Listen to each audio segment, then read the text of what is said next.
ధనియాలు ఇస్తే లక్ష్మీ కటాక్షం తగ్గిపోతుంది. ఉచితంగా ధనియాలు ఇవ్వకూడదు. అలాగే ఉచితంగా ధనియాలు తీసుకోకూడదు. ఉప్పు కూడా ఉచితంగా ఇవ్వకూడదు. ఎదుటి వాళ్ళకి ఎవరైనా ఆడవాళ్ళు వస్తే వాళ్ళకి ఉప్పు కానీ, దూది కానీ, ఒత్తులు కానీ ఉచితంగా ఇచ్చినట్లయితే లక్ష్మీ కటాక్షం తగ్గిపోతుంది. అలాగే మిరపకాయలు, చింతపండు ఎప్పుడూ కూడా చేతికి ఇవ్వకూడదు. ఎవరైనా అడిగినా కింద పెట్టుకోమని చెప్పి కింద నుంచి వాటిని తీసుకోవాలి. అలాగే మహిళలు చాలామంది ఏం చేస్తారంటే ఏవైనా శుభ కార్యక్రమాలు చేసుకున్నప్పుడు, ఫంక్షన్లు చేసుకున్నప్పుడు స్టీల్ సామాన్లు గిఫ్ట్గా ఇస్తూ ఉంటారు.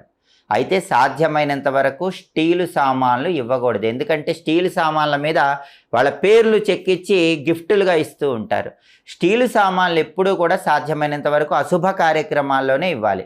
శుభ కార్యక్రమాలప్పుడు సాధ్యమైనంత వరకు స్టీలు సామాన్లు గిఫ్ట్గా ఇవ్వకుండా ఉండటం మంచిది. కాబట్టి మహిళలు తెలిసి కానీ తెలియక కానీ ఈ తప్పులు చేయకుండా ఉన్నట్లయితే